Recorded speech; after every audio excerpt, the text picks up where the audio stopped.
울산에서도 오늘 아침 7시부터 화물연대가 파업에 들어갔습니다.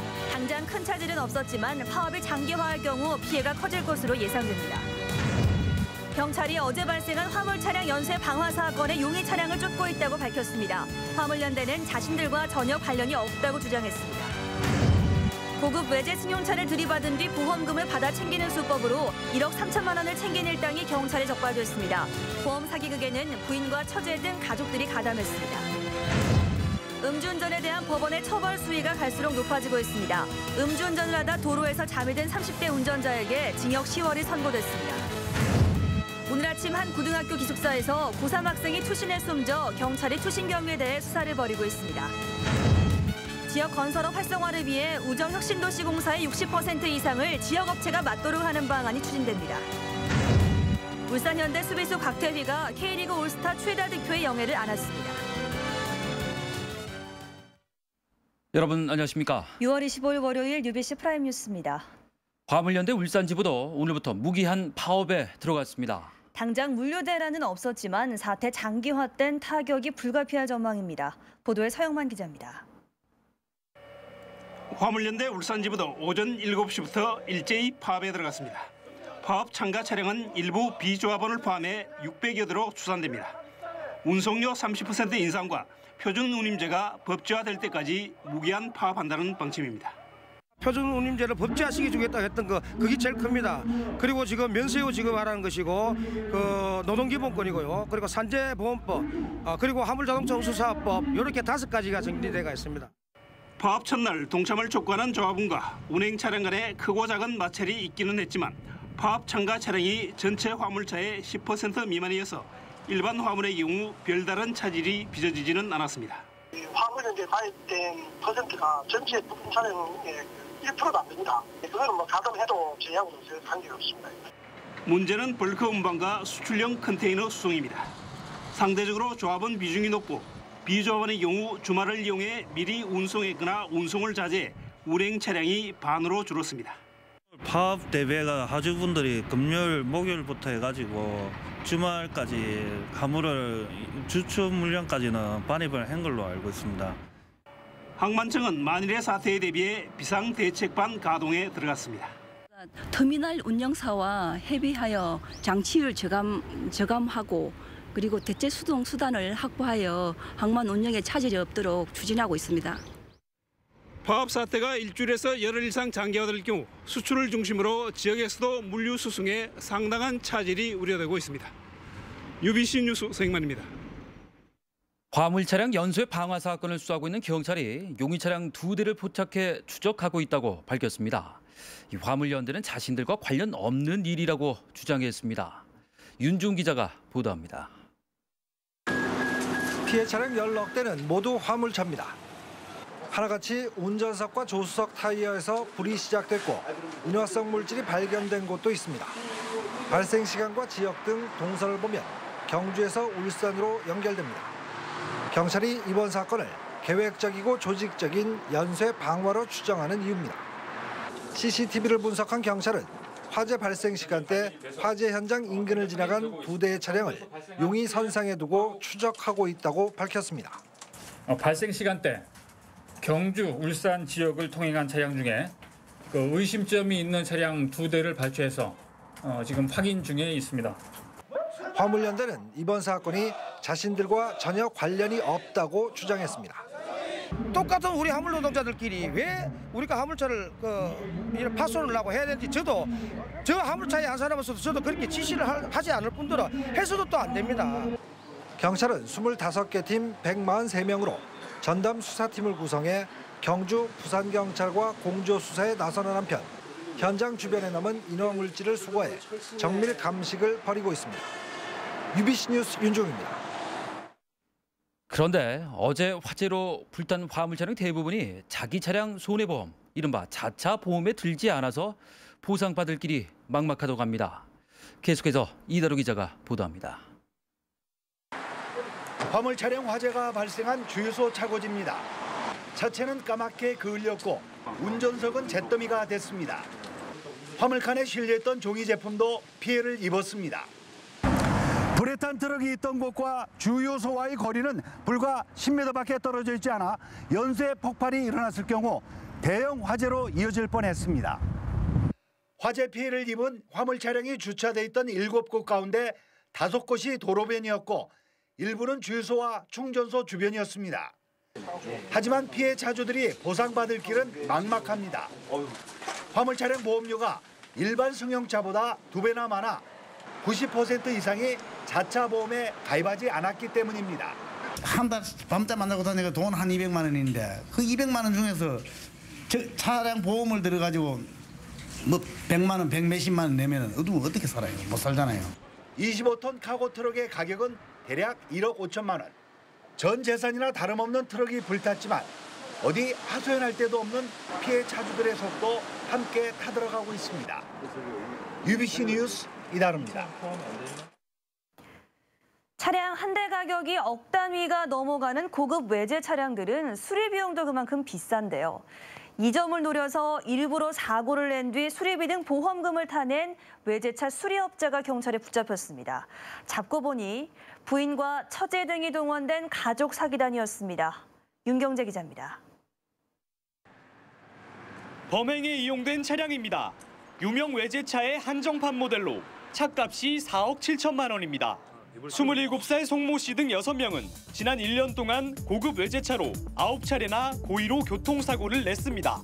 범행에 이용된 외제 차량만 5대, 수리비로 받아낸 보험금은 1억 3천만 원에 이릅니다. 이 차량은 타이어 휠 하나만 500만 원이 넘습니다. 고가의 외제차의 경우 사고만 났다 하면 수천만 원의 수리 비용이 들어갈 수밖에 없습니다.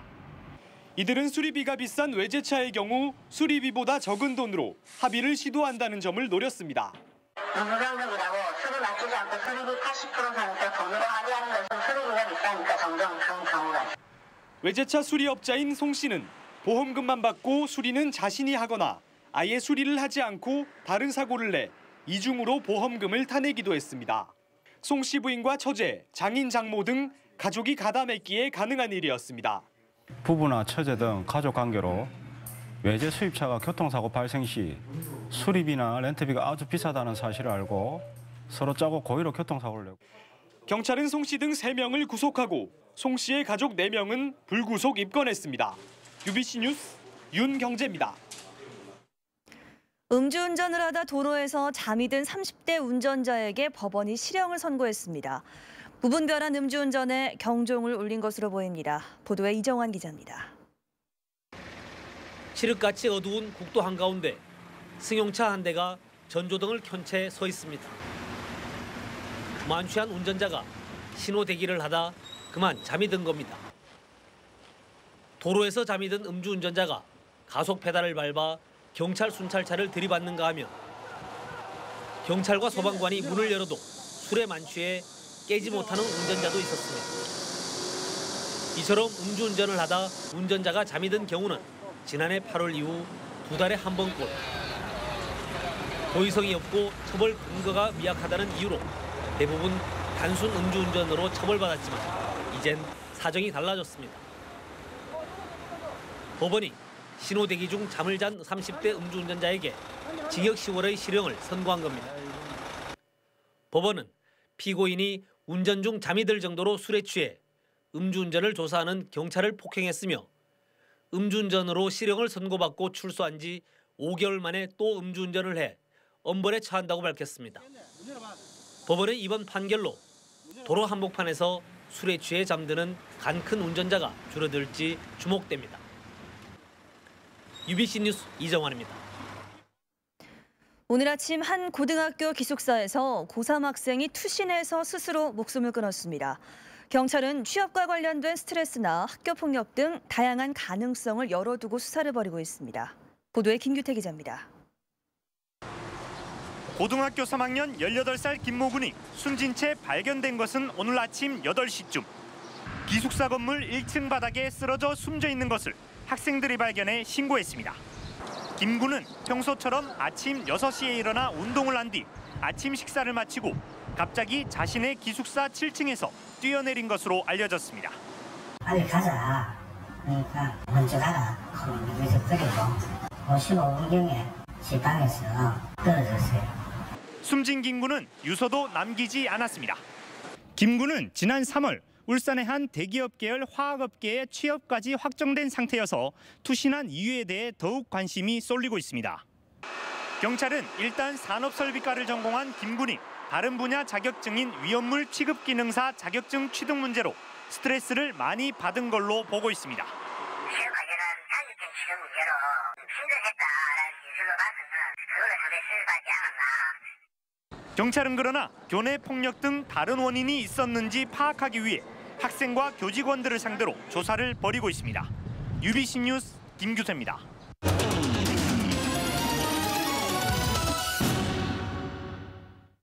지역 건설업계가 경기 활성화를 위해서 우정혁신도시 공사의 60% 이상을 지역 업체에 맡겨달라고 요구했습니다. 울산시도 경기 활성화에 나설 예정인데 성공할 수 있을지 주목됩니다. 김익현 기자가 보도합니다. 중구 우정혁신도시 건설 현장입니다. 10개 이전 기관 가운데 3곳이 착공에 들어갔고 한 곳은 지역 건설업체가 공사를 진행하고 있습니다. 하지만 지역 건설업계는 지역업체 하도급 참여 비율이 극히 낮다며 지역 건설 경기 활성화를 위해 조례에 나와 있는 60% 이상으로 올려달라고 요구하고 있습니다. 대부분 원청업체가 다른 지역 회사에서 지역업체 참여가 어렵고 제값을 받는 공사도 못하기 때문입니다. 이것은 자칫 부실공사로 이어질 가능성이 높습니다. 이런 부분을 계약 심사제를 통해서 적정한 원가를 산정하여 실제 지난해 지역업체의 관급공사 수주액은 2,125억 원으로 1년 전보다 22%가량 줄었고 전문 건설업체의 하도급 수주액은 2010년 1,920억 원에서 지난해에는 450억 원가량 감소했습니다. 하지만 건설업체 숫자는 10년 만에 2배 이상 늘면서 지역 건설업계 불황은 계속되고 있습니다. 어려움을 겪고 있는 지역 건설업체를 위하여 우정혁신도시 내 공사에 대하여 60% 이상 하도급에 참여하고 그리고 적정 공사비 확보 등에 대한 다각적인 방안을 강구하여 시행할 계획입니다. 업체는 늘고 수주액은 줄고 갈수록 어려움을 겪는 지역 건설업계를 살리기 위한 울산시 차원의 노력이 어떤 결실을 맺을지 주목됩니다. UBC 뉴스 김익현입니다. 통합진보당이 오늘부터 오는 29일까지 인터넷과 현장 투표 방식으로 시당위원장 선출을 위한 당원 투표를 실시합니다. 통합진보당 시당위원장 선거는 김진영 시의원과 김진석 남구위원장의 양자 대결로 진행되며 두 후보 모두 변화와 쇄신을 기치로 내걸고 있습니다. 한편 새누리당은 지난주 북구 박대동 의원을 시당위원장으로 선출했고 민주통합당도 지난달 심규명 변호사를 시당위원장으로 선출했습니다. 현대자동차 노조가 금속노조 파업에 동참할 움직임을 보이자 사내단체와 조직들이 잇따라 반대 목소리를 내고 있습니다.